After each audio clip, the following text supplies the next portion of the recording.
Acting is an interesting topic to talk about when it comes to evolution.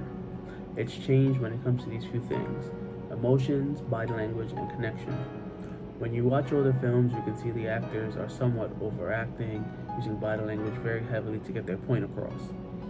Whereas the movie today, it strikes a nerve in you that makes it tug at your heart a little bit, and you tear up a bit. This is the emotionalism aspect of acting as it has evolved.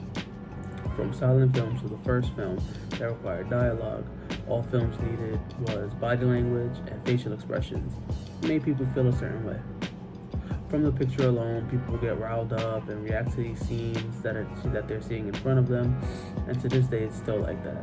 People forming theories and opinions and debates for things that the directors themselves probably didn't think of. When the first film that implemented sound and dialogue came about, a lot of actors and directors couldn't adapt to this new wave of film, and those who had made a name for themselves in Hollywood started to diminish as a new wave of directors and actors came about. From the moment the Jazz Singer was released, film, the way it was once known, took a huge step forward. The first feature-length motion picture with not only a synchronized recorded music score, but also linked synchronous singing and speech in several isolated sequences. Its release heralded the commercial ascendance of sound films and ended the silent film era. In the 1930s, as films became more and more filled with dialogue, there was something lacking in these films: naturality. Actors were overacting and using their bodies to prove a point as if they were still doing silent films. It was to the point where the dialogue didn't match what was happening in the scene and would sometimes throw the scene off.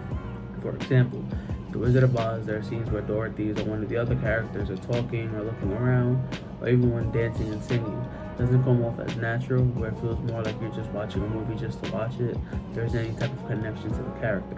Even when they try to make a scene a sad one where you feel sympathy for them, it's hard to do so because there isn't much to connect to. This trend continued throughout the 40s and 50s, a little bit in the 60s, only a few movies showing natural acting. It wasn't until the 1970s that acting started to feel more natural and more relatable. Movies like Jaws, The Exorcist, Star Wars, The Godfather, so many more where the actors were and even looked natural. These are the movies that are still watched and talked about to this day, and it isn't just because the story of the film was good, but because the characters are relatable, and you're able to connect with these characters and feel for them. For me personally, the 80s and 90s were the greatest time for films, as so many iconic films came out during this time. Here's where we truly saw Hollywood blossom and set the pavement for the future. Star Wars, Terminator, Schindler's List. These were such iconic films where you can really see the actors dive into the characters, give you the best and relatable feeling of characters, where after you watch these movies, it left you feeling happy, hopeful, even empty and sad, as if these characters were real and you just lost a best friend. Now we enter the 2000s. 2000s for me is where movies really started to make a difference. People say, oh, they don't make movies like they used to, and while yes, that is true in some cases, I do feel like movies have gotten better from when films with sound first started.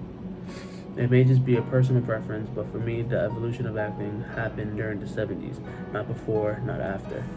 There's connection to the character, there's character development, most important, backstory. I'd like to end this assignment with a clip from the hit TV show The Office, where Mike was having a hard time saying goodbye in season 7, to show exactly what I mean about emotionalism and how a backstory really makes sad scenes like this one tug at your heart more. James Halpert.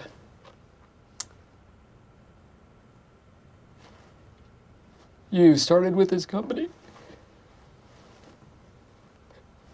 as a fine young man. You know what I think we should do? I can tell you what a great boss you turned out to be. Best boss I ever had.